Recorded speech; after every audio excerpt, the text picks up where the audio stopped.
हां, नमस्कार. माझा जर आवाज आपल्यापर्यंत पोहोचत असेल तर कृपया आपण चॅट बॉक्समध्ये एक कॉमेंट टाकावी.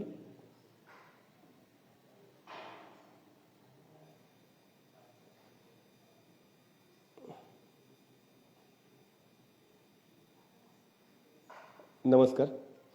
विठ्ठलराव शिंदे आर्ट्स कॉलेज टेंभुर्णी आणि महाराष्ट्र राज्य साहित्य संस्कृती मंडळातर्फे मराठी भाषा संवर्धन सप्ताहानिमित्तानं जी व्याख्यानमाला आयोजित करण्यात आली त्या व्याख्यानमालेच्या समारोपाचं व्याख्यान देण्यासाठी मी डॉक्टर देवानंद सोनटक्के आपणासमोर इथं फेसबुक लाईव्हच्या माध्यमातून आपल्याशी संवाद साधतोय. सुरुवातीला इंटरनेटच्या तांत्रिक अडचणींमुळे माझं हे व्याख्यान एक अर्धा तास उशिरा सुरू झालं. याबद्दल आपल्या सर्वांची जी गैरसोय झाली त्याबद्दल मी आपणा सर्वांचे मनापासून दिलगिरी व्यक्त करतो. ही भाषेच्या संदर्भातलं जे काही 2 दिवस झाले जे चिंतन विठ्ठलराव शिंदे महाविद्यालयाच्या व्यासपीठावरून सुरू आहे आणि त्या भाषेच्या संदर्भातलं हे समारोपाचं पुष्प मला देण्यासाठी आमंत्रित करण्यात आलेलं आहे. त्याबद्दल मी सुरुवातीला साहित्य संस्कृती मंडळ आणि विठ्ठलराव शिंदे महाविद्यालय यांचे मी मनापासून आभार मानतो.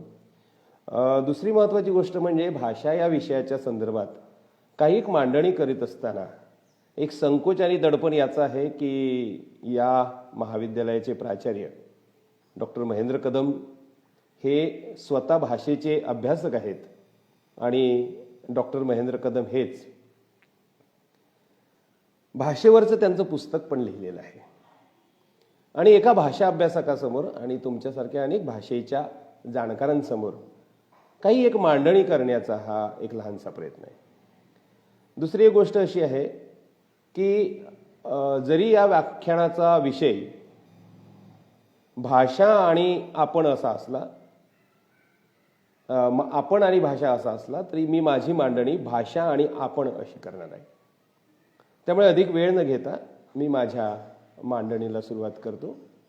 याच्यातला भाषेचा जो भाषाविषयक भाग आहे तो भाषाविषयक भाग भाषेच्या अभ्यासाचे जे काही दृष्टिकोन आहे त्या दृष्टिकोनाबद्दलचा आणि भाषेच्याकडे पाहण्याचे दृष्टिकोन आपले जे विकसित झाले त्याच्याबद्दलचे जे काही शास्त्रीय प्रयत्न झाले आत्तापर्यंतचे त्या दृष्टीनं भाषा या विषयाच्या संदर्भातले एक विवेचन करून आपण या विषयाच्या अनुषंगानं मला आपण या कक्षेमध्ये आजचा भाषेचा वापर आपली एक भाषिक जबाबदारी याच्याबद्दलचं एक मांडणी असं या व्याख्यानाचं सूत्र आहे.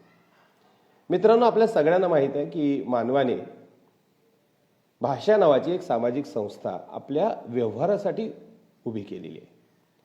ज्याप्रमाणे त्यानं धर्म, न्याय, विवाह या अशा संस्था उभ्या केल्या तो आपला सामाजिक आणि सांस्कृतिक व्यवहार नियमबद्ध व्हावा, चौकटीबद्ध व्हावा याच्यासाठी केला. आणि मग त्याने जसं धर्म, न्याय, विवाह या संस्था उभ्या केल्या तशीच एक भाषा नावाची एक सामाजिक संस्था निर्माण केली. धर्म, न्याय, विवाह याला जशी एक परंपरा आहे तशी भाषेला देखील एक परंपरा आहे आणि परंपरेनंच भाषेचं सांस्कृतिक संचित किंवा ज्ञान जे आहे ते पुढच्या पिढीकडे स्थलांतरित होत असतं. आपल्याला असं लक्षात येतं की ज्याप्रमाणे काही धर्माच्या बाबतीमध्ये, न्यायाच्या बाबतीमध्ये, विवाहाच्या बाबतीमध्ये काही सांस्कृतिक चौकटी आहे, काही सांस्कृतिक बंधन आहे, काही सांस्कृतिक परंपरा आहे, काही समजुती आहे किंवा श्रद्धा अंधश्रद्धा आहे, तर तशा श्रद्धा अंधश्रद्धा समजुती धारणा या भाषेच्या संदर्भात देखील आहे. उदाहरणार्थ धर्म मध्ये जसं देवाला स्थान आहे तसं भाषेच्या बाबतीमध्ये भाषा ही देवानं निर्माण केलेली आहे, भाषा ही राजानं निर्माण केलेली आहे, अशी काही अज्ञानं किंवा अशा काही भूमिका प्रचलित होत्या. पण मला हे सांगायचं की धर्मव्यवस्थेवर ज्याप्रमाणे विवेकवादी परंपरेनं किंवा पुरोगामी परंपरेनं हल्ले केले, प्रतिवाद केला किंवा या शास्त्रीय विज्ञानानं त्याच्यावर मात करण्याचा प्रयत्न केला. न्याय व्यवस्थेच्या संदर्भातल्या सुधारणा झाल्या, विवाह व्यवस्थेच्या संदर्भातल्या सुधारणा झाल्या. या तिन्ही व्यवस्थांच्या संदर्भातल्या सुधारणांच्या संदर्भातले काही एक दृष्टिकोन तयार करण्यामध्ये अनेकांनी भर घेतली, किंबहुना सामान्य माणसाचा देखील त्याच्यात सहभाग लागला. तसं आपल्याला भाषा या सांस्कृतिक व्यवस्थेबद्दल दिसत नाही. म्हणजे मला असं म्हणायचं आहे की भाषेकडे पाहण्याचा जो काही पारंपरिक दृष्टिकोन आपला आहे, तो पारंपरिक दृष्टिकोन अधिकाधिक सुधारण्याच्या प्रयत्नामध्ये सामान्य माणसाची भूमिका ही कमी राहिलेली आहे. भाषाशास्त्रज्ञांची आहे, त्यांचे प्रयत्न आहेत, आणि ते जे काही भाषाशास्त्रज्ञांचे प्रयत्न चाललेले आहेत ते प्रयत्न देखील इतके काही सोपे नाही आहेत किंवा खूप कमी दिवसात झालेले नाही आहे. तर त्याला देखील एक फार मोठा काळ जावा लागलेला आहे. आणि म्हणून आपल्या ह्या ज्या काही भाषेच्या समजुती आहे, गैरसमजुती, उदाहरणार्थ काही भाषा शुद्ध असतात, काही भाषा अशुद्ध असतात, अशी एक धारणा आहे. ही चुकीची आहे. किंवा पुण्याची भाषा चांगली, पुस्तकी भाषा चांगली, बाकीच्या भाषा ज्या आहेत त्या मागासलेल्या आहेत, हे एका सांस्कृतिक सत्तेच्या पोटी किंवा सांस्कृतिक सत्ता आणि राजकीय सत्तेच्या भूमिकेतून इतरांकडे पाहण्याच्या आपल्या जातीय किंवा सांस्कृतिक दृष्टिकोनातून तोच दृष्टिकोन आपण भाषेकडे पाहून अशी काही निरीक्षणं तयार केलेली आहे. किंबहुना भाषा ही जर शुद्ध ठेवायची असेल, किंवा म्हणजे भाषा ही शुद्ध ठेवली पाहिजे हा एक आग्रह, आणि भाषा जर शुद्ध ठेवायची असेल तर त्या भाषेमध्ये दुसरं काहीही येऊन शिरू नये, आपले मूळचे शब्द राहावे, अशी एक धारणा आहे. किंवा भाषेची सेवा म्हणजे भाषेचं शुद्धीकरण करणे, मूळ स्वरूप कायम ठेवणे, अशी एक भूमिका आपल्याकडे दिसते जी अशास्त्रीय आहे. उलट आपल्या लक्षात येतं, नदी जशी जर वाहली नाही आणि नदीला अनेक प्रवाह येऊन मिसळले नाहीत तर नदी समृद्ध होत नाही. तीच गोष्ट भाषेच्या संदर्भात असते. भाषेला अनेक प्रवाह, इतर भाषातले शब्द, इतर संस्कृतीतल्या कितीतरी गोष्टी येऊन चिकटल्याशिवाय भाषा समृद्ध होणारच नाही. त्यामुळे भाषेचं मूळ शुद्ध स्वरूप ही जी भूमिका आहे ही देखील अशास्त्रीय आहे, हे आपल्याला लक्षात आलं पाहिजे. उदाहरण म्हणून सांगायचं झालं तर आज आपण भाषेमध्ये कितीतरी शब्द वापरतो जे मराठी म्हणून वापरतो, पण आपल्या असं लक्षात येतं की ते मूळ मराठी नाहीतच. उदाहरणार्थ ग्रामीण भागामध्ये सर्रास वापरला जाणारा टमरेल हा शब्द इंग्रजी शब्द आहे. टेबल अर्थात तो इंग्रजी शब्द आहे, पण बटाटा, पगार हे शब्द आपल्याकडे पोर्तुगीज भाषेतून आलेले आहे. अर्ज, हुजूर हे शब्द आपल्याकडे फारसी भाषेतून आलेले आहे. अडकित्ता, अन्ना, अक्का हे शब्द ग्रामीण भागात, सीमा भागात खूप प्रचलित असलेले सगळे शब्द कानडी भाषेतून आलेले आहेत. तात्पर्य आपल्या असं लक्षात येतं की जितकं काही आपण भाषेमध्ये इतर भाषांचे शब्द, इतर संस्कृतीतल्या गोष्टी आपण सामावून घेत जाऊ, तसतशी आपली भाषा ही जास्त जिवंत राहण्याच्या दृष्टीनं गरजेची ठरणार आहे. ती सशक्त होणार आहे. आपल्या भाषेमध्ये परभाषेतून शब्द येणं, भाषाभिवृद्धीची सामाजिक दृष्टी नावाचा श्रीम माट्यांचा एक प्रसिद्ध लेख होता. त्या लेखामध्ये त्यांनी सांगितलं की मी त्याला पुढे तसाच ताणत नेला. हा ताणणे हा शब्द रबर व्यवसायातून आलेला आहे. मी त्याची अशी हजामत केली हा शब्द न्हाव्याच्या व्यवसायातून आलेला आहे. असा धुतला त्याला हा शब्द धोबी व्यवसायातून आलेला आहे.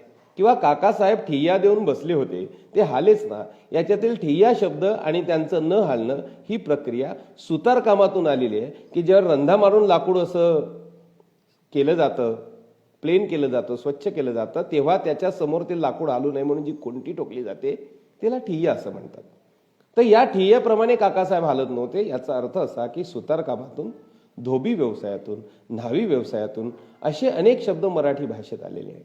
भाषा ही अशा नदीसारखी असते आणि ती पुढे जाऊन समुद्रासारखी तेव्हाच होते, तेव्हाच ती प्रवाहित राहते, तेव्हाच ती जिवंत राहते, जेव्हा तिच्यामध्ये अनेक गोष्टी, अनेक सांस्कृतिक गोष्टी मिसळलेल्या असतात. आणि म्हणून भाषेकडे पाहण्याचा आपला दृष्टिकोन जोपर्यंत शास्त्रीय होत नाही, विकसित होत नाही, तो कसा विकसित झाला हे आपल्याला या पूर्व भागात पाहायचं. मित्र हो, दोन प्राचीन संस्कृती जगामध्ये आहेत. त्याच्या इतक्या दोन प्राचीन संस्कृती दुसऱ्या कोणत्या नाही, म्हणून एक ग्रीक आणि एक भारतीय. ग्रीकांचं काय होतं की ग्रीकांना ध्वनी म्हणजे तोंडावाटे उच्चारला जाणारा ध्वनी जो शब्दरूप होतो आणि तो शब्द किंवा तो ध्वनी जो अर्थ व्यक्त करतो या दोन्हींची जाणीव त्यांना होती. आणि त्या दोघांचे नाते काय ते शोधण्याच्या माध्यमातून जाणून घेण्याच्या प्रयत्नातून त्यांचं व्याकरण ग्रीकांचं निर्माण झालं. याचा दुसरा सोपा अर्थ असा आहे की ग्रीक लोकांनी बोलल्या जाणाऱ्या भाषेची ध्वनी आणि तिचा अर्थ याच्यावर लक्ष केंद्रित केलं. भारतामध्ये आपल्याला असं दिसतं की भाषेकडे पाहताना आपण बोली भाषेकडे फारसे लक्ष दिलेलं नाही. म्हणजे ग्रीक संस्कृती इतकीच प्राचीन संस्कृती भारतीय संस्कृती, आणि भारतीय संस्कृतीमध्ये वेद वाङ्मयावर जास्त भर होता. म्हणजे सामवेद, यजुर्वेद, वेद, मग त्याच्यानंतर उपनिषद, त्याच्यानंतर पुराण, आणि ह्या सगळ्यामध्ये एक मौखिक परंपरा होती. म्हणजे मौखिक परंपरेतून म्हणजे गुरुनं पाठ करायचं, मग गुरुनं पाठ केल्यानंतर शिष्यानं पाठ करायचं, ते त्याच्या शिष्याला द्यायचं, कारण लेखन कला अस्तित्वात नव्हती. आणि लिहून ठेवणे ही प्रक्रिया आपल्याकडे प्राचीन काळामध्ये नव्हती. नंतरच्या काळामध्ये जेव्हा ती आली लेखन कलेचा शोध लागल्यानंतर लिपिबद्धतेचा, त्यामुळे स्वाभाविकच आहे की उच्चाराच्या शुद्धतेला आपल्याकडे फार महत्त्व दिलं गेलं. ओम भूर्भुवस्व तत्सवितुर्वरेण्यम, तर याचा उच्चार जसाच्या तसा जर झाला नाही तर मग पुढच्या शिष्याकडे ते पोचत असताना अपभ्रंश होईल. त्यामुळे भाषा शुद्धी, उच्चार शुद्धी, वेद प्रामाण्य याला इतकं महत्त्व आलं की हे रूप जसंच्या तसं टिकण्याच्या मौखिक रूपाच्या जपणुकीच्या भूमिकेतून इतर वर्णांना, इतर जातींना ते ज्ञान द्यायचं नाही, असा एक सांस्कृतिक पेच आपल्या समाज व्यवस्थेमध्ये निर्माण झाला. आणि मग हे जे वेदांमधले, उपनिषदांमधले किंवा या वैदिक परंपरेतल्या ग्रंथातल्या भाषेवरच लक्ष केंद्रित केल्यामुळे, आणि त्यावेळेस हे लिहिणारे किती जण होते तर 3% लोक, बाकी 97% लोक हे प्राकृत भाषा बोलत होते. पण प्राकृत भाषेत ग्रंथ निर्माण होत नव्हते, म्हणजे धर्मग्रंथ निर्माण होत नव्हते. त्यामुळे प्राकृत भाषेचं व्याकरण शोधण्याची परंपरा आपल्या देशामध्ये फारशी प्राचीन काळात झाली नाही. म्हणजे एक लक्षात घ्या, प्राकृत भाषा नाटकांमध्ये होती. भरतमुनीच्या नाट्यशास्त्रामध्ये सामान्य नायक जे आहे त्यांनी प्राकृत भाषेत बोलावं, म्हणजे दासीनं प्राकृत भाषेत बोलावं असं आपल्याकडे होतं. पण संस्कृत भाषेतच ग्रंथ निर्माण झाले पाहिजे, मौखिक परंपरेत असल्यामुळे त्याच्या उच्चारावर, त्याच्या आघातावर, त्याच्या शब्दरूपावर, त्याच्या धातूवर फार लक्ष केंद्रित करण्यात गेलं. आणि जे काही व्याकरण शोधण्यात आलं आपल्याकडे, प्राचीन संस्कृत व्याकरण, त्या व्याकरणामध्ये बोलण्यापेक्षाही लिहिणाऱ्या भाषेवर लक्ष केंद्रित करण्यात आलं. आजही आपल्याकडे दीर्घ रू आहे, रू म्हणजे ऋषीचा रू आणि पुन्हा दीर्घ रू ज्याचा उच्चार करता येणार नाही, किंवा ल याला खालून कृष्णामधला क्रू चा र जोडला जातो, त्याचा उच्चार आपल्याला करता येत नाही. म्हणजे क्लुप्ती हा शब्द करताना देखील आपण त्याच्यातला र उच्चारू शकत नाही. तात्पर्य, आपल्या व्याकरणामध्ये किंवा वर्णमालेमध्ये असे काही वर्ण आले की ज्या वर्णाचा उच्चार बोलल्या जाताना केला जाता येऊ शकत नव्हता, किंवा आज ती रूप भाषेत प्रचलित नाही आहे, पण तरी देखील ती व्याकरणात का आली, कारण ती ग्रंथबद्ध होती. म्हणजे ग्रीकांनी बोलीच्या किंवा बोलण्याच्या भाषेवर लक्ष केंद्रित केलं आणि आपण लिखित भाषेवर लक्ष केंद्रित केलं. ही किती काळापर्यंत चालू होतं? मध्ययुगापर्यंत चालू होतं.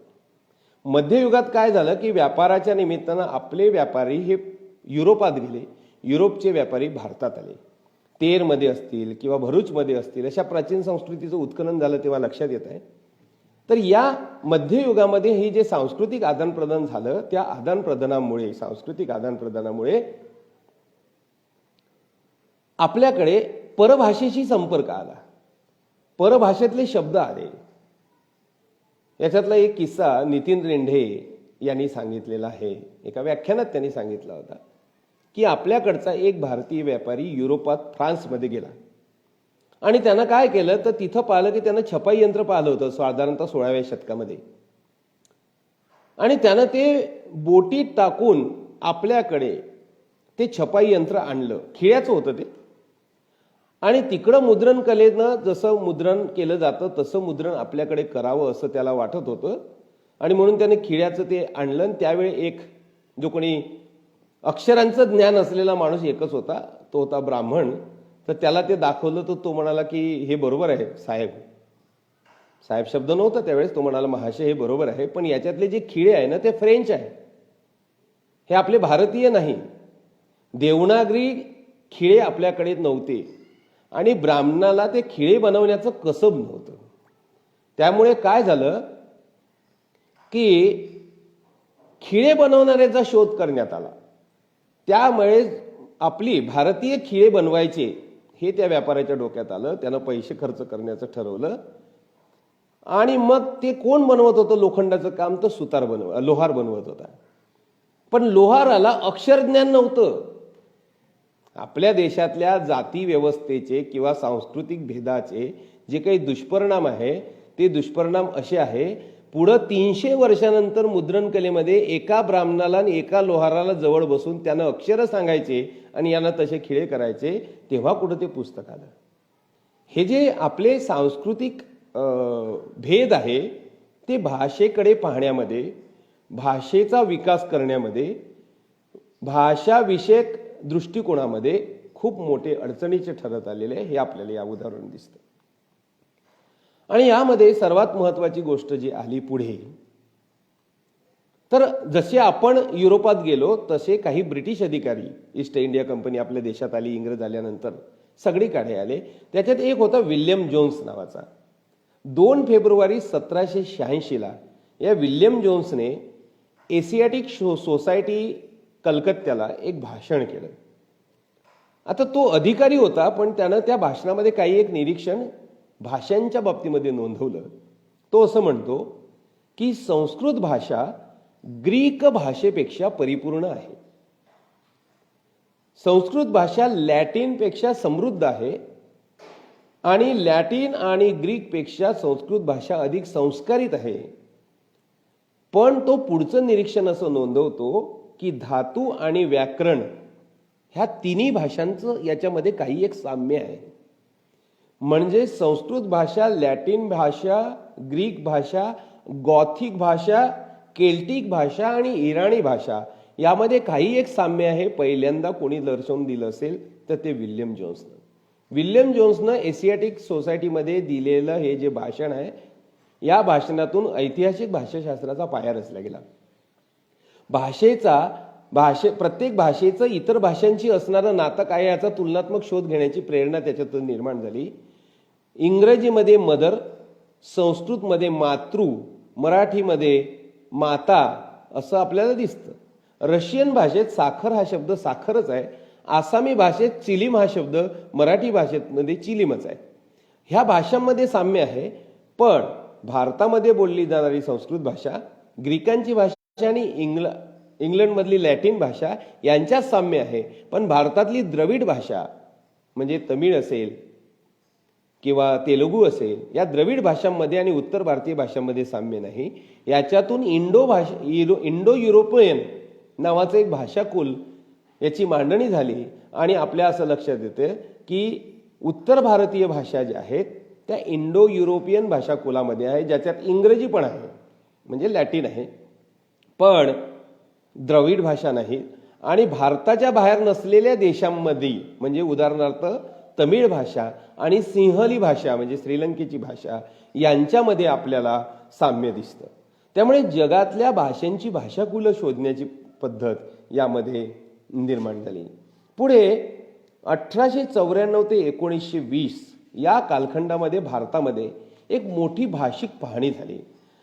ही जगातली सर्वात मोठी भाषिक पाहणी होती आणि त्यामुळे भाषेकडे पाहण्याचा एक दृष्टिकोन बदलला. जगातल्या अनेक भाषांचा शोध लागला.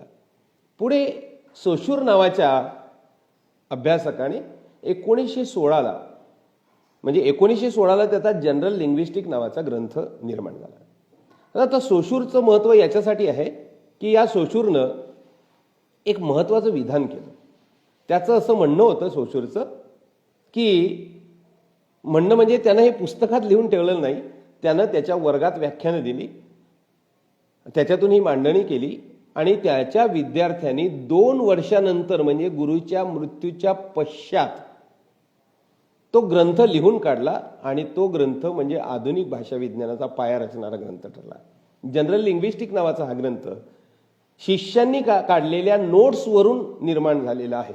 म्हणजे वर्गातील व्याख्यानं किती महत्त्वाचे आहे हे याच्यातून लक्षात येतं आणि काही विद्यार्थी आपल्या गुरूंना कसं अजरामर करू शकतात हेही लक्षात येतं. याच्यातला हा भाग सोडून देऊया.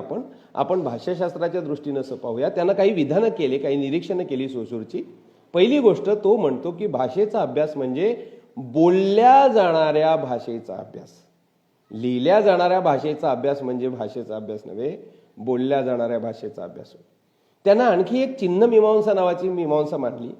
तो म्हणतो की आपण जेव्हा शब्द उच्चारतो ते एक ध्वनी चिन्ह असतं आणि त्याचा एक काही अर्थ लागतो तेव्हा ते अर्थचिन्ह असतं. भाषा म्हणजे काय आहे की एक ध्वनी चिन्ह, म्हणजे झाड हा ध्वनी आणि झाड हा अर्थ, पाणी हा ध्वनी आणि पाणी हा अर्थ. त्यामुळे भाषा म्हणजे दुसरं तिसरं काही नाही आहे. चिन्ह आणि चिन्हित यांच्यात असलेली एक चिन्ह व्यवस्था म्हणजे भाषा. आणि त्यानं असं सांगितलं की भाषेमध्ये काही एक घटक असतात सांस्कृतिक संचिताचे आणि मग त्याचा वापर केला जातो. एक संचित शब्दनिधी असतो, त्याला तो म्हणतो की गणनिष्ठ घटक, आणि त्याचा वापर अन्वय लावून केला जातो, त्याला म्हणतात अन्वयनिष्ठ घटक. सोशुर्नची केलेली जी मांडणी आहे ती भाषाशास्त्रात इतकी महत्वाची आहे. त्याच्यानंतर आपल्याकडे दुसरा पुढचा जो दृष्टिकोन आहे तो चॉम्स्कीचा. 2 दृष्टिकोन मी सांगतो भाषेच्या टप्प्यात आणि मग आपण भाषा आणि आपण या विषयाकडे मी वळतो. चॉम्स्की म्हणजे आज भाषाशास्त्रामधलं विचारवंतातलं नॉम चॉम्स्की हे खूप मोठं नाव आहे. ब्रिटिश पार्लमेंटमध्ये, अमेरिकन पार्लमेंटमध्ये पण त्याची चर्चा होते. सरकार त्यांना घाबरतं. त्या चॉम्स्कीनं एक अतिशय महत्त्वाची गोष्ट भाषेच्या संदर्भात सांगितली आणि चॉम्स्की असं म्हणतो की ज्याप्रमाणे माणसाचा मेंदू काही एक क्षमता घेऊन येतो, माणूस जन्मतो तेव्हा त्याला एक मेंदू असतो आणि त्या मेंदूमध्ये काही एक क्षमता असतातच मुळात. जसं आपण हँडसेट आणल्यानंतर त्याच्यात लँग्वेज सेटिंग असतं, त्याच्यामध्ये मॅथमॅटिकल सेटिंग असतं, न्यूमेरिकल सेटिंग असतं, हे जसं इनबिल्ट डिफॉल्ट असतं तसंच माणसाच्या मेंदूमध्ये काही एक मानसिक क्षमता मुळातच असतात. त्या आपण नंतर शिक्षणानं विकसित करत असतो. तर ह्या ज्या गोष्टी आहेत तर त्याच्यामध्ये आपल्या लक्षात येतो, तो असं म्हणतो की माणूस भाषा देखील जन्मताच घेऊन येतो. ज्याप्रमाणे लहान कान, ज्याप्रमाणे लहान लहान डोळे, इवली इवली जीभ, बिना दाताचं बोळकं पण लहानशे ओठ घेऊन माणूस जन्मता येतो ना, तशी भाषेची क्षमता ही जन्मताच घेऊन येतो. भाषा ही जैविक गोष्ट आहे. ही अतिशय महत्वाची गोष्ट चॉम्स्कीनं सांगितली. आणि चॉम्स्की एक पुढचं जे सांगतो तो असं म्हणतो की आपण म्हणजे आपल्या पारंपरिक भाषेमध्ये कसं होतं, कर्ता कर्म क्रियापद. प्रत्येक वाक्य अर्थपूर्ण वाक्य म्हणजे काय तर कर्ता कर्म क्रियापद. राम गावाला गेला, पण प्रत्यक्षात अशी भाषा बोलली जाते का? 2 माणसं, समजा मी इथून टेंभुर्णीला यायचं असं ठरवलं तर मी कंडक्टरला म्हणतो 2 टेंभुर्णी, मला 2 टेंभुर्णीची तिकिटे द्या. कंडक्टर विचारतो कुठे, तेव्हा त्याला कर्ता कर्म क्रियापद असं म्हणायचं की तुम्हाला कुठे जायचे आहे. पण तुम्हाला कुठे जायचे आहे याऐवजी तो फक्त एकच म्हणतो कुठे, आणि आपण मात्र ते समजून घेतो की याला तुम्हाला कुठे जायचे आहे असं म्हणायचं. आपण जेव्हा त्याला उत्तर देतो की मला 2 टेंभुर्णी, तर मला टेंभुर्णीला जायचे असून मला 2 टेंभुर्णीची तिकिटे जा, एवढं वाक्य आपल्याला म्हणायचं असतं. हे त्याला समजतं कारण त्याच्यामध्ये ती भाषिक क्षमता असते. त्यानं म्हटलेलं आपल्याला समजतं कारण आपल्यामध्ये देखील एक भाषिक क्षमता असते. प्रत्येक माणसाची भाषिक क्षमता नंतर नंतर विकसित होत जाते. ज्याच्याजवळ जास्त भाषिक क्षमता तो जास्त समृद्ध. चॉम्स्कीचं म्हणणं किती सुंदर आहे, सुंदर म्हणण्यापेक्षा किती शास्त्रीय. आणि मग त्यानं सांगितलं की आपण पृष्ठस्तरीय रचनेवर म्हणजे विधान जेव्हा उच्चारतो तेव्हा कुठे, कधी एवढंच म्हणतो. आपण म्हणतो 2, सोलापूर, 2 सोलापूर म्हणजे पृष्ठस्तरीय रचनेवर 2 सोलापूर असलं तरी बोलणाऱ्याच्या मनामध्ये मला 2 सोलापूरची तिकिटे द्या असं आहे, हे भाषिक क्षमतेनं पुढचा व्यक्ती समजून घेतो. पुढचा व्यक्ती जेव्हा उत्तर देतो घ्या, तेव्हा ही तुमची 2 तिकिटे घ्या असं अंतस्तरीय रचनेवरचं वाक्य असतं. माणसाला दुसऱ्याचं अंतर्मन समजतं, याचा अर्थ असा आहे की त्याच्या अंतर्मनात चाललेली ही जी अंतस्तरावरची भाषा रचना आहे ना, ती आपल्याला समजते. मानसशास्त्राचा खूप मोठा जवळचा संबंध या विवेचनाशी आहे. इथून पुढे संरचनावाद नावाची एक ज्ञानशाखा विकसित झाली, त्याच्यामुळेच झाले. आता आपल्याला हे म्हणायचं आहे की मला जे सांगायचं आहे ते खूप काही सांगायचं आहे, पण त्याची गरजच नाही जर दुसऱ्याची भाषिक क्षमता असेल तर. हे भाषेचं प्रारूप आपण नीट जर समजून घेतलं तर कलावंतांचे म्हणजे लेखकांचे, कवींचे कितीतरी प्रश्न सुटतील आणि वाचकाचे कितीतरी प्रश्न सुटतील.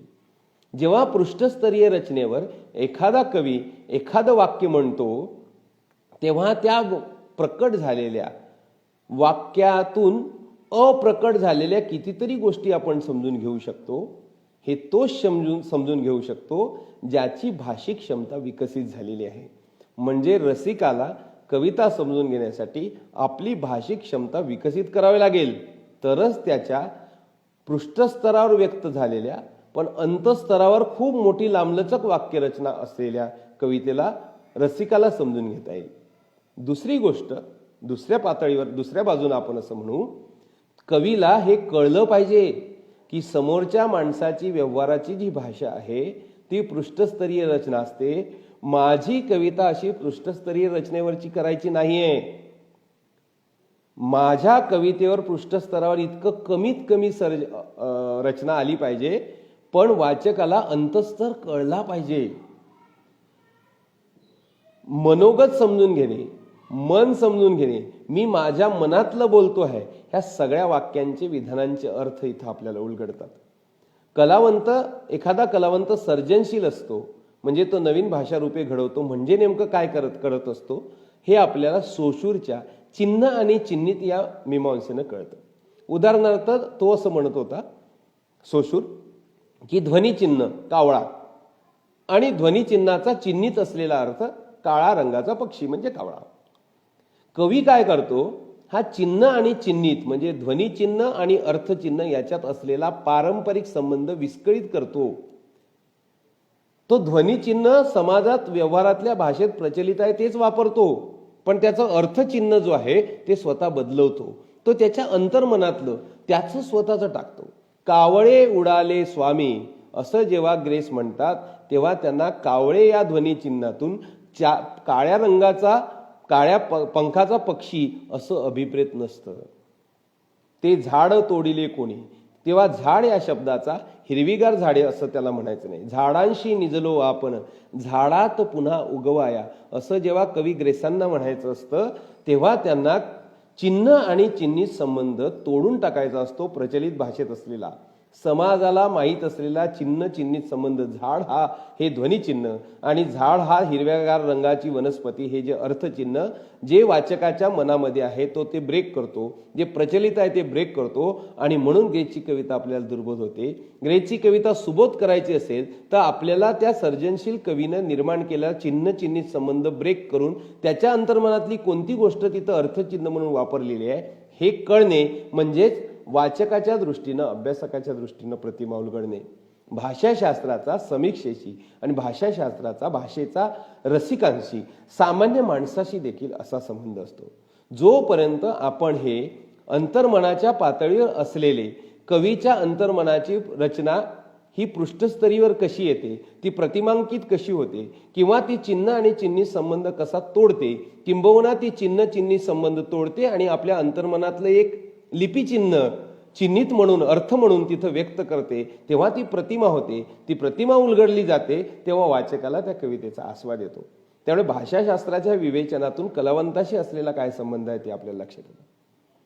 भाषाशास्त्राचा आणखी एक सिद्धांत सांगून मला आपल्या अनेक कवींना अनेक लेखकांना काय किती भाषेची समज होती आणि किंबहुना आपल्या जगण्यामध्ये भाषेचा इतका अविभाज्य आणि महत्वाचा संबंध आहे कसा हे लक्षात येतं. त्याचं नाव आहे सपीर आणि वोर्फ. या सपीर आणि वोर्फनी एक सिद्धांत मांडला, भाषिक सापेक्षतावादाचा सिद्धांत. त्याच्यातला एक जण जो होता तो केमिकल इंजिनियर होता आणि केमिकल इंजिनियर असल्यामुळे एका विमा कंपनीमध्ये तो काम करत होता. आणि मग त्यानं काय केलं की त्या विमा कंपनीत त्याच्याकडे जो टेबल होता त्या टेबलावर अनेक प्रकरणे यायची. त्या प्रकरणामध्ये अशी प्रकरण होती आग लागल्यानंतरची झालेली हानी.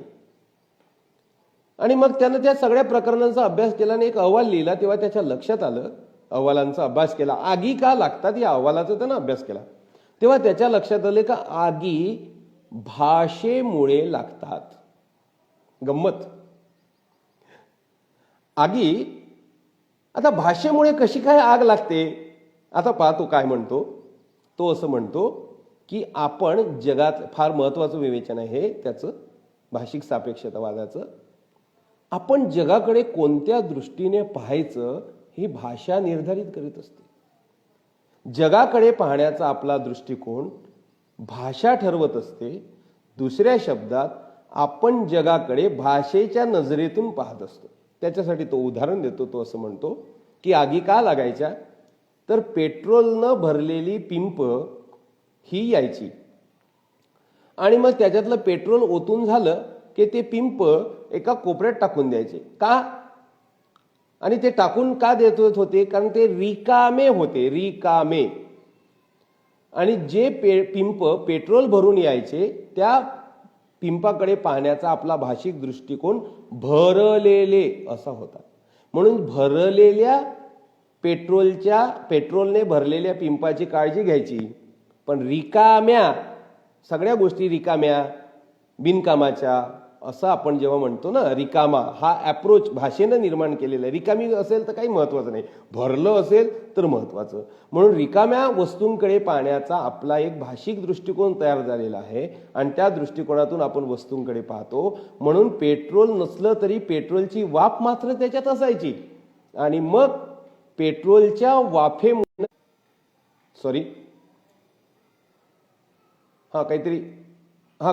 मी कंटिन्यू करतोय. भाषेकडे पाहण्याचा हा जो दृष्टिकोन आहे, भाषिक दृष्टिकोन हा विकसित होतो.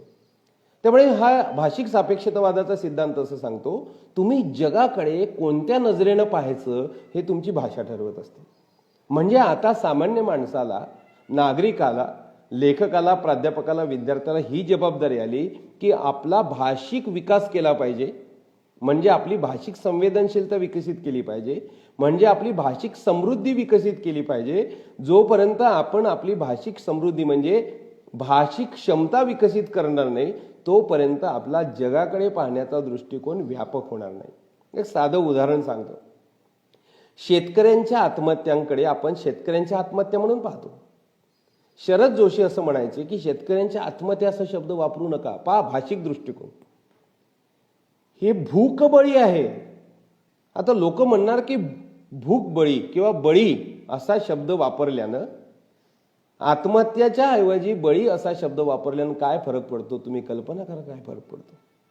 आत्महत्या म्हटल्यानंतर निराशा, व्यक्तिगत पातळीवरची कृती आणि मुख्य म्हणजे त्याला समाज जबाबदार नाही. पण जेव्हा बळी हा शब्द वापरला जातो तेव्हा समाज जबाबदार आहे. त्यामुळे आपली भाषिक संवेदनशीलता शब्दांच्या अचूक निवडीकडे असली पाहिजे. ही महत्वाची गोष्ट आपल्याला भाषाशास्त्रानं सांगितलेली आहे. किंबहुना आपण ती विकसित केली पाहिजे. आपली भाषिक क्षमता विकसित करणे म्हणजे काय, तर नेमकेपणा. ही गोष्ट कलावंताच्याही बाबतीत आहे आणि ही गोष्ट सामान्य माणसाच्याही बाबतीत आहे. भाषिक सापेक्षतावादाच्या सिद्धांतात पुढे असं म्हटलेलं आहे की तुम्हाला येणारा प्रत्येक जीवनातला अनुभव हा भाषिकच असतो. मानवी अनुभव म्हणजे दुसरं तिसरं काही नसून तो एक भाषिक अनुभव असतो. काल मी एका कॉलेजला गेलो, तिथं 4 माणसं भेटली, ती चांगली होती. मला जेव्हा त्या माणसांचा अनुभव येतो तेव्हा मी तो अनुभव म्हणून शब्दातच घेतो, चांगली होती. मी साखर खातो तेव्हा मला साखरेचा जेव्हा अनुभव येतो तो गोड शब्दातच बसतो. आणि म्हणून असा एखादा अनुभव आहे का की जो मला अनुभव आलेला आहे पण तो प्रचलित भाषेतच बसत नाही, कारण माझी भाषिक समृद्धी तितकी नाहीच आहे. अरुण कोलटकरांची कविता समजून घेताना आपल्याला अनेकदा अडचणी येऊ शकतात. याचं कारण असं आहे की कोलटकरांचा भाषिक अनुभव मोठा आहे, म्हणजे कोलटकरांचा अनुभव विश्व मोठा आहे, किंवा प्रत्येक कलावंत हा सामान्य माणसापेक्षा वेगळा अनुभव घेतो, किंवा त्याचा अनुभव त्याच्या भाषिक पातळीवर वेगळा असतो, कारण त्याची भाषिक संवेदनशीलता जास्त असते. तितकी भाषिक संवेदनशीलता आस्वादकाची किंवा सामान्य माणसाची जर नसेल तर त्याला तो अनुभव घेता येत नाही. काहीतरी कुजल्याचा वास यायला लागला म्हणून मी खिशातनं रुमाल काढला, नाकाला लावला, तर नाकच निष्ठून रुमालात आलं. माझी करंगळीच गळून पडली, करंगळीत अळ्या पडल्या की काय हे मी बघणार, तेवढ्यात मी दिवेच गेले. अरुण कोलटकरांचीच कविता आहे. पण रुमालात नाक निष्ठून कसं येतं, करंगळी तुटून गळून कशी पडते, आणि दिवे गेले म्हणजे काय हे समजून घेण्यासाठी, म्हणजे कोलटकर जेव्हा जीवनानुभव घेत आहेत तेव्हा त्यांच्या भाषिक सेन्सिटिव्हिटीनं घेत आहेत, भाषिक संवेदनशीलतेनं घेत आहेत. आणि त्यांची भाषिक संवेदनशीलता किंवा भाषिक विश्व किंवा भाषा भांडार इतकं समृद्ध आहे, तितकं आपलं जर नसेल तर आपल्याला त्या कवितेचा, कथेचा, कादंबरीचा, नाटकाचा आस्वाद घेता येणार नाही. मग आपल्याला समजून घ्यावं लागतं की नाक मुरडणे नावाचा वाक्प्रचार आहे. आपण कशालाही नाक मुरडतो. नाक हे प्रतिष्ठेचं लक्षण आहे, आणि म्हणून पांढरपेशी माणसं कोणत्याही घाणीला नाक मुरडतात, नाकावर रुमाल दाबतात. म्हणून मी रुमाल दाखवला, पण माझं हे प्रतिष्ठित नाक आहे, तेच नकट आहे. माझी ही जी करंगडी आहे ती तुटून पडलेली आहे. म्हणजे याचा अर्थ माझं नाक आणि करंगडी तुटून पडलं, माझं शरीर सगळं कुजलेलं आहे, आणि तरी देखील मी इतरांना नावं ठेवतो. हे जे समाजाचं कुजलेपण आहे त्याचं काय, ज्या कुजलेल्या समाजानं मला कुजवलेलं आहे, म्हणजे मी आणि माझ्या भोवतालचा समाज जो कुजलेला आहे तो किती कुजलेला आहे, मी करंगळीत अळ्या पडल्या की काय ते बघणार. इतक्यात दिवेच गेले. मग दिवे कशाचं प्रतीक आहे, तर दिवे हे अशा मूल्यनिष्ठ व्यवस्थेचं प्रतीक आहे की ज्या व्यवस्थेमध्ये मी माझं कुजणं तपासून पाहतो. पण तशी कुठलीही व्यवस्था, एकही असा माणूस नाही की जो भ्रष्ट नाही, की ज्याच्याकडे जाऊन भ्रष्टाचाराचा न्याय आपल्याला मिळू शकेल. हे जे कोलटकर सांगतात तेव्हा कोलटकर प्रचलित असलेल्या चिन्ह आणि चिन्हित उपलब्ध असलेलं ध्वनी चिन्ह म्हणजे शब्द आणि त्याच्यातून व्यक्त होणारी अर्थाची क्षमता बदलवतात, स्वतःचा अर्थ तिथं भरतात. ते मित्रांनो, आपल्याला ही गोष्ट समजून घ्यायला पाहिजे. ही वाचक म्हणून जशी महत्वाची आहे तशी आपल्याला समाज म्हणून काही गोष्टी आणि नागरिक म्हणून काही गोष्टी पण समजून घेतल्या पाहिजे. उदाहरणार्थ आपण असं मानूया की भाषेमध्ये अनेक गोष्टी उपलब्ध असतात. म्हणजे काय असतात तर त्या सांस्कृतिकच असतात. उदाहरणार्थ बंगालमध्ये एका जमातीच्या भाषेमध्ये स्त्रियांच्या बोलीमध्ये, स्त्रियांच्या बोलण्यामध्ये कोणता शब्द नाही आहे, मी नावाचा शब्दच नाही. आता तुम्ही म्हणाल याला काय फरक पडतो? खूप फरक पडतो. की मी ही गोष्ट अस्मिता सापेक्ष, मी हा शब्द असणे सन्मान सापेक्ष, आत्मभान सापेक्ष आहे. मला आत्मभानच नाही आहे तर मी शब्द कसा वापरणार. म्हणजे स्त्रियांना आत्मभान नाही आहे हे केवळ मी नावाचा शब्द त्या भाषेत उपलब्ध नाही याच्यावरून आपल्याला कळतं. किंवा भाषा आणि संस्कृती यांचा खूप जवळचा संबंध आहे. कालचा दोन जी मुद्दा चर्चेला आहे.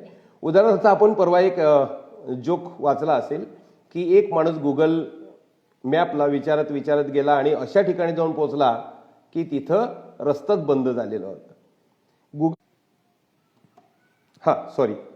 गुगल मॅपमध्ये आपण जर गेलो तर आता समजा आपल्याला इकडे वळायचं असेल तर ते सांगतंय टर्न लेफ्ट, नेक्स्ट. आता नेक्स्ट या शब्दाचा आपण काय अर्थ घेतो, म्हणजे मी तरी असा अर्थ घेतो की नेक्स्ट म्हणजे नंतरचा.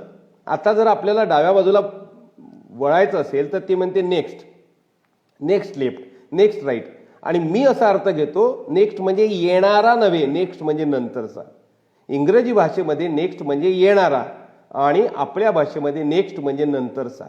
तर भाषा संस्कृतीमध्ये जी भिन्नता असते, उदाहरणार्थ इंग्लिशमध्ये आपण म्हणतो की मराठीमध्ये एखाद्याला हाक मारायचं असेल तर इकडे ये, आपला हात असा असतो, इकडे इकडे इकडे इकडे इकडे मराठी संस्कृतीमध्ये. इंग्रजी संस्कृतीमध्ये हात असा असतो, म्हणतो कमॉन. आपली पूर्ण देहबोलीच संस्कृतीनं नियंत्रित केलेली असते. आपली संवाद भाषा जी आहे ती संस्कृतीनं नियंत्रित केलेली असते. आणि म्हणून आपल्या भाषेचा अभ्यास म्हणजे आपल्या संस्कृतीचाच अभ्यास असतो. भाषेकडे पाहताना अभ्यासाचा दृष्टिकोन ठेवत असताना निव्वळ अस्मिता, निव्वळ अभिनेश काहीच महत्वाचं नाही.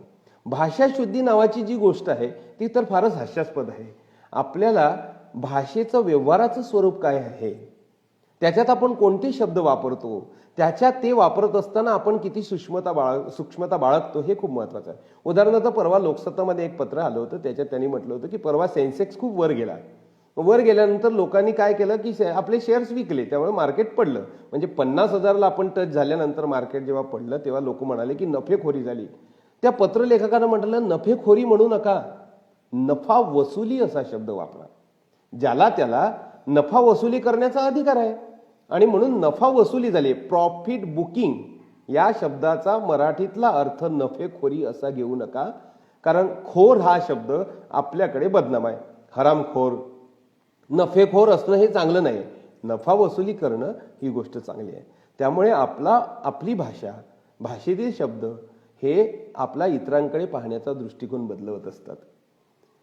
लिन ट्रॉस नावाची एक अभ्यासिका ही असं म्हणते, म्हणजे आपण विरामचिन्हे वापरत असताना कॉमा काय वापरला काय नाही वापरला काय, उद्गारवाचक चिन्ह वापरायचं की डॅश वापरायचं, लहान डॅश वापरायची की मोठी डॅश वापरायची, अपसरण चिन्ह, विसर्ग याच्या बाबतीत आपण फार, पूर्ण विरामाच्या बाबतीत आणि प्रश्नार्थक चिन्ह, उद्गारवाचक चिन्हाच्या बाबतीत आपण जेवढे कॉन्शियस आहोत, सजग आहोत, तेवढं बाकींच्या बाबतीत नाही. लिन ट्रॉस असं म्हणते की कुठले विरामचिन्ह लेखनामध्ये कुठे द्यावेत याच्याबद्दल आपण सजग नसणं हे आपल्या असंवेदनशीलतेचंच लक्षण आहे आणि तुमचे विचार स्पष्ट नाहीत याचं ते लक्षण आहे. म्हणजे भाषेतील लिपीचिन्हे हे तुमचे विचार स्पष्ट असल्याचंच द्योतक आहे असं ती म्हणते. आपण सरसकट भाषेच्या संदर्भात, म्हणजे मी मगाशी अगदी व्याख्यानाच्या सुरुवातीला हे म्हणालो की धर्माच्या बाबतीत आपण जितके कॉन्शियस आहे, न्यायव्यवस्थेच्या बाबतीमध्ये आपण जितके कॉन्शियस आहे, एखादा न्याय जर चुकीचा आला की लगेच आपण त्याच्यावर तुटून पडतो, पण भाषेच्या अयोग्य वापराच्या बद्दल आपण काहीच बोलत नाही. आदिवासी मुलांचे शासकीय वसतिगृहाच्या ऐवजी शासकीय मुलांचे आदिवासी वसतिगृह अशी पाटी रिसर लिहिलेली होती. परवा एक फेसबुकवर मी पाहिलं तर एक पाटी होती, पाद्र्यांनी या मार्गाचा वापर करावा. ते पेंटिंग करून रंगवून लावलेलं होतं. तिथं पादचाऱ्यांनी. तर आपल्याला काय म्हणायचं आहे आणि त्याच्यासाठी आपण एक योग्य शब्द वापरला आहे की नाही. एखादा मुलगा शाळेमध्ये उशिरा येतो तेव्हा त्याला विचारलं जातं की बाळा तू काल का नव्हता आला, तो म्हणते मला काल कसं तरीच वाटत होतं. किंवा आपण इतरांजवळ म्हणत असतो की मला ना आज कसं तरीच वाटत नाही, बरं वाटत नाही. पण मला बरं वाटत नाही या शब्दांच्या अर्थछटा किती दडलेल्या आहेत. मळमळल्यासारखं वाटत होतं का हुरहुरल्यासारखं वाटतं, का तळमळ वाटतं, का रुखरुख वाटतं, का हरवल्यासारखं वाटतं. ह्या शब्दांच्या नेमक्या अर्थछटा जर मला येत नसेल, माझ्याजवळ जर नसतील, तर मला माझं अनुभव विश्व म्हणजे एक पसरट अनुभव येतो, त्या अनुभवाची सूक्ष्मता येत नाही. मानवी जीवनाच्या जगण्याच्या अनुभवाचं आकलन होण्यासाठी भाषेची सूक्ष्मता आणि भाषेतील शब्दांची अर्थछटा ही माहीत असणं खूप गरजेचं असतं. आणि हे जर असं नसेल तर खूप मोठे घोटाळे होऊ शकतात. तुम्ही समाजाप्रती संवेदनशील असता. सामाजिक संवेदनशीलता असते म्हणजे काय असते तर सामाजिक संवेदनशीलता ही तत्वतः आणि अंतिमतः भाषिक संवेदनशीलताच असते. तुम्ही इतरांच्या संदर्भात कोणता शब्द वापरायचा, वनवासी वापरणं आणि आदिवासी वापरणं किंवा आदिवासीच्या ऐवजी वनवासी शब्द वापरणं, याच्यातून त्यांना काय स्थान द्यायचं आहे की नाही याच्याबद्दलची आपली संवेदनशीलताच व्यक्त होत असते. त्यामुळे आपण भाषेमध्ये असलेल्या कितीतरी गोष्टी ज्या आहेत त्या आपल्या सांस्कृतिक विश्वाशी संबंधित असतात. आणि अर्थ समृद्धी आणि जीवन समृद्धी हे शब्द जेव्हा आपण वापरत असतो तेव्हा मुळात त्याचा आधार भाषा समृद्धी नावाची एक गोष्ट असते. उदाहरणार्थ भाषेमध्ये खूप शब्द उपलब्ध असते म्हणजे तुमची सांस्कृतिक समृद्धी जास्त आहे हेही लक्षात येतं. आपण नात्यांच्या संदर्भात एक तुलना करून पाहूया की इंग्लंड म्हणजे इंग्रजी भाषेमध्ये मम्मी पप्पाच्या व्यतिरिक्त सगळे जे नातेसंबंध आहेत त्यांना अंकल आणि आंटीच आहे. आपल्याकडे तसं नाही आहे, कारण आपल्या संस्कृतीमध्ये नातेसंबंधांची खूप सूक्ष्मता आहे. म्हणजे वडिलांचा भाऊ अंकल आणि वडिलाचा लहान भाऊ अंकल होत नाही, तो तात्या होतो. हा लहान काका होतो, चुलत काका होतो, मावस काका होतो, चुलत्याचा चुलत्याचा चुलत्याचा भाऊ होतो, चुलत चुलत चुलत वहिनी होते, थोरली आत्या असते, लहान आत्या असते, मधली आत्या असते, आत्यांचे मिस्टर असतात. इतकी नात्यांची गुंतावळ आपल्यामध्ये आहे, कारण आपल्या संस्कृतीमध्ये नातेसंबंधाला फार स्थान आहे. किंवा तिकडे रोटी किंवा तांदूळ म्हणजे राईस अँड रोटी, ब्रेड. पण आपल्याकडे ब्रेड वेगळा आहे, रोटी वेगळी आहे, चपाती वेगळी आहे, पराठा वेगळा आहे, थालीपीठ वेगळं आहे, लहान जर असेल तर त्याला आणखी शब्द आहे, रोडगा वेगळा आहे. तर तांदळाचे कितीतरी प्रकार आहे, भाताचे कितीतरी प्रकार आहे. संस्कृती समृद्ध होत असते तेव्हा तुम्ही सरसकट, माझं तर हॉटेल या व्यवस्थेबद्दलचा इतकं मत आहे की हॉटेल व्यवस्थेने एक सपाटीकरण आणलेलं आहे. फोडणीचं वरण वेगळं, तडका वेगळा, डाळ वेगळी, अशी जी काही विविधता असते ते हॉटेल नावाच्या कल्चरमध्ये पदार्थांची विविधता व्यक्त होत नाही. सांस्कृतिक विविधता तिथं नसते. भाषेचं तर काहीतरीच करून टाकलं असतं. अख्खा मसूरचं अख्खा मसूर केलं जातं आणि प्युअर दुधाचा चहाचा प्युअर दुधाचा चहा केला जातं. आपल्याकडे जर भाषिक सूक्ष्मता नसेल तर आपला त्या वस्तूकडे, पदार्थाकडे आणि एकूणच जीवनाकडे, जगण्याकडे पाहण्याचा जो दृष्टिकोन आहे तो खूप मर्यादित होत असतो असं मला वाटतं. मी आता तर भाषिक संवेदनशीलता आपल्याला महत्त्वाची असते. सर्जनशीलता, जो सर्जनशील लेखक कवी जो आहे त्यानं या भाषेच्या सूक्ष्मतेचा विचार केला पाहिजे असतो. आपली भाषिक समृद्धी विकसित केली पाहिजे असते. आता आपल्याला सामान्य माणसाला भाषेचं संवर्धन करायचं आहे असं जेव्हा आपण म्हणतो, किंवा मला वाटतं की माझं ठीक आहे, माझी भाषिक समृद्धी झाली आहे पण मला आता भाषा संवर्धन करायचं, मी काय करू शकतो? तर पहा, डॉक्टर गणेश देवींनी एक सर्वेक्षण केलेलं आहे. मी त्या सर्वेक्षणाकडे वळतो. त्यांनी असं निरीक्षण नोंदवलेलं आहे की आपण सगळेजण पर्यावरणाच्या बाबतीमध्ये जितके कॉन्शियस असतो, आपल्याला खूप पर्यावरण ही जाती वाचवा, ती जाती वाचवा असं आपण म्हणत असतो, तसं आपल्या बोलीतले शब्द वाचवा असं आपण म्हणत नाही.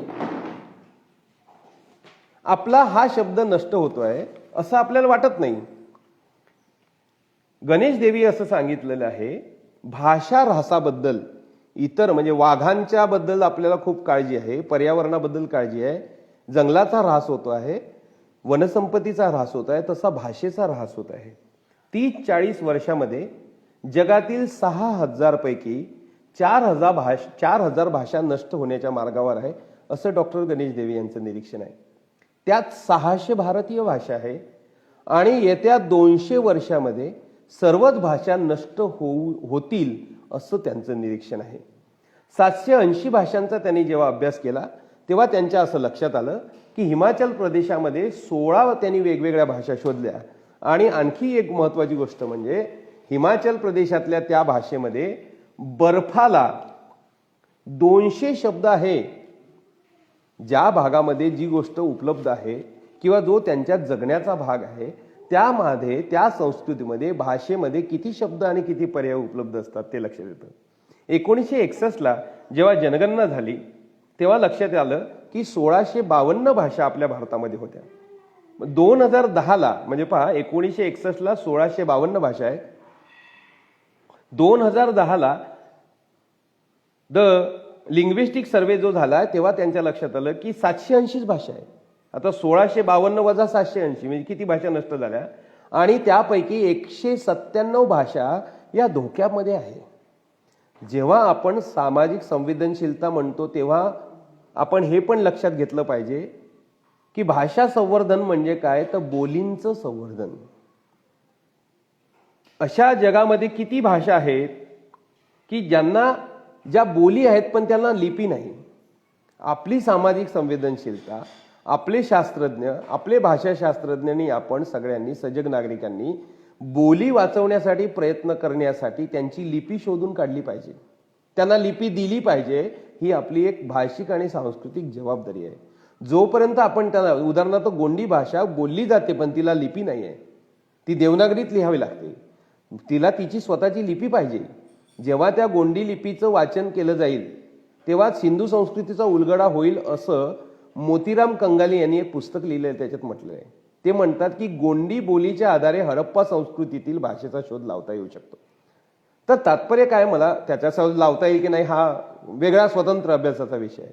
पण मला हे म्हणायचं आहे किंवा मला याच्याकडे माझं तुमचं लक्ष वेधायचं आहे की भाषा बोली नष्ट न होण्यासाठी एक महत्वाची संवर्धनाची जबाबदारी म्हणजे बोलींचं संवर्धन करणे आणि त्या बोलींच्या संवर्धनासाठी त्यांच्या लिपी शोधून काढणे ही अतिशय महत्वाची गोष्ट आहे.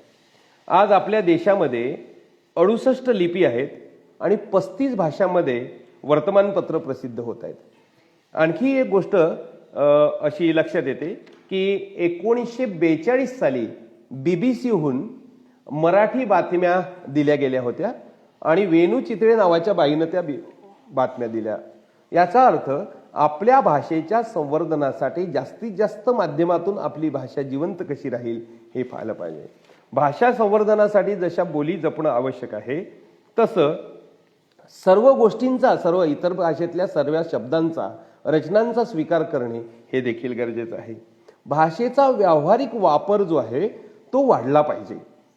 आपण भाषेचा व्यावहारिक वापर जास्तीत जास्त भाषा इंग्रजीतून वापरण्याचा प्रयत्न करतो आणि म्हणून आपण भाषेचा हा जो वापर आहे तो जास्तीत जास्त व्यावहारिक वापर करणं हे गरजेचं आहे. त्याच्यानंतर सर्वात महत्त्वाचं म्हणजे शिक्षण मातृभाषेतून देणं. ज्या काही भाषिक सर्वेक्षणं झालेले आहेत त्याच्यामध्ये भाषा नष्ट होण्याचं एक कारण म्हणजे त्याच्या मातृभाषेत शिक्षण नसणं हे आहे. त्यामुळे आपण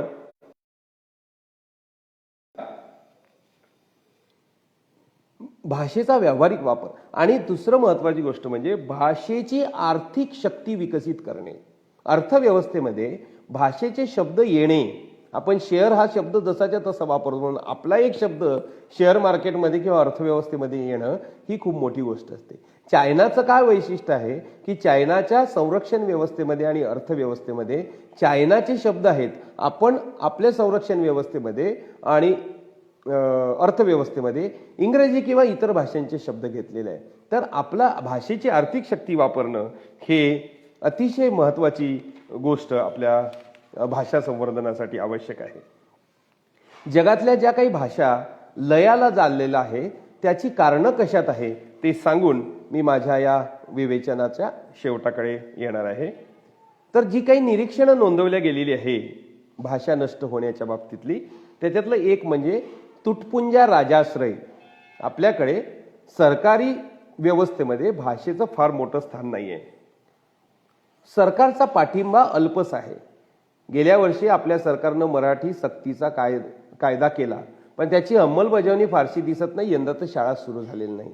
त्याच्यात काही तांत्रिक अडचणी पण आहेत. भाषा बोलणाऱ्यांची संख्या कमी असणे हे देखील भाषेचा ऱ्हास होण्यामागचं कारण आहे. आणि भाषा बोलणाऱ्यांची संख्या कमी का होते तर स्थलांतर होतं. उदाहरणार्थ आपण असं मानूया म्हणजे गणेश देवींनी असं एक निरीक्षण नोंदवलं की बडोद्यामध्ये जपानी बोलणारे काही लोक आहेत.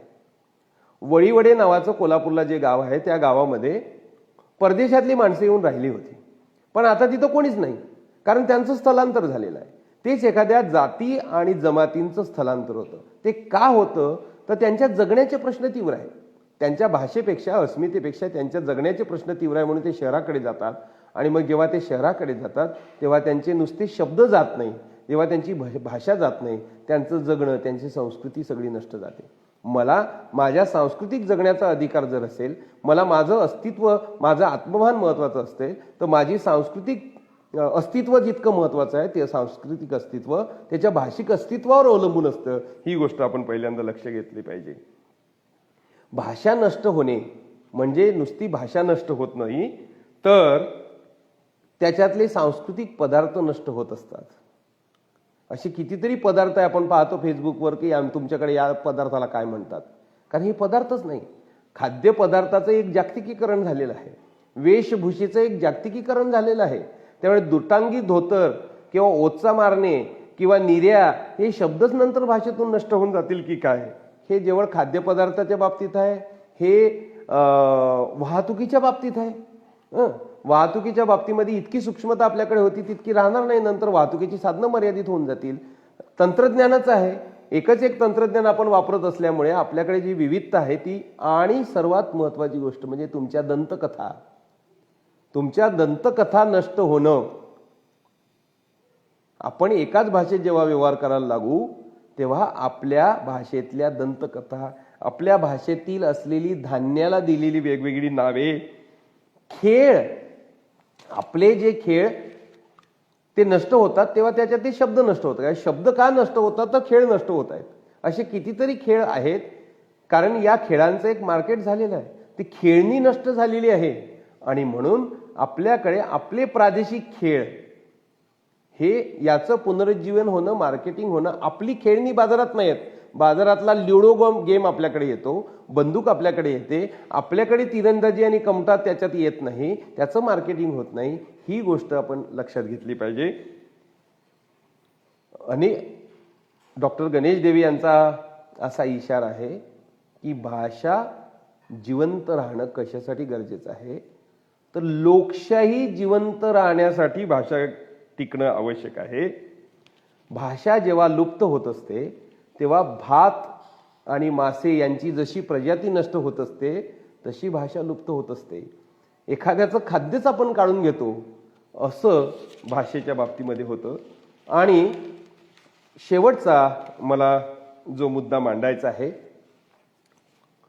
भाषा आणि हिंसा. अलीकडे भाषाशास्त्रज्ञ समाज माध्यमांचा जेव्हा अभ्यास करतात तेव्हा लक्षात येतं की कितीतरी हिंसेची भाषा आपण फेसबुक, ट्विटर, त्याची ट्रोलर्स वापरत आहेत. उदाहरणार्थ काही वाक्ये अभ्यासकांनी समोर आणलेली आहे. उदाहरणार्थ त्याला त्यांनी हेट लँग्वेजेस असं म्हटलेलं आहे, ट्रोलिंग लँग्वेजेस आपण म्हणूया. देशद्रोही, तुकडे तुकडे गँग, चुन चुन के मारूंगा, कपडे से ही पहचान जाते हैं, अशी काही एक विधानं पसरवली जातात. असे कितीतरी शब्द वापरले जातात, शिव्या वापरल्या जातात की ज्याच्यातून समाज माध्यमातून इतर जाती समूहाबद्दलची एक द्विद्वेषाची, हिंसेची भाषा वापरली जाते. आणि कोणते शब्द हद्दपार होतात मग भाषेतून तर स्वराज्य, सत्याग्रह, अहिंसा, संविधान, समानता, संपूर्ण क्रांती, हे नुसते शब्द नाही आहेत. या शब्दांच्या मागे एक मूल्य संकल्पना आहे.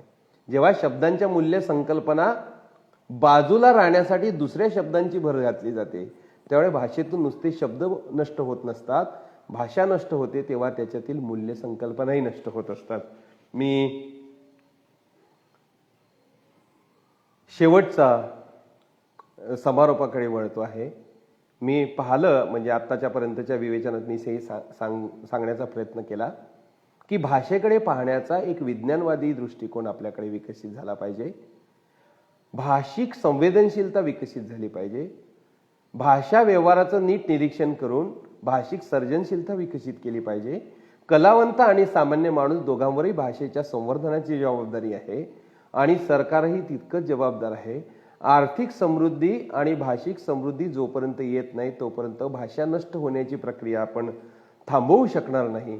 हे सगळे प्रयत्न जर आपण करू तर तो खऱ्या अर्थानं आपल्याकडे भाषेचं संवर्धन झालं असं आपण मानू. आणि भाषा संवर्धनाच्या पंधरवड्याच्या निमित्तानं इतकीच एक माफक अपेक्षा कवी, संवेदनशील भाषा अभ्यासक, सामान्य माणसे यांच्याकडून करतो. मला साहित्य संस्कृती मंडळ आणि विठ्ठलराव शिंदे महाविद्यालय या दोन्ही संस्थांचे मी आभार मानतो.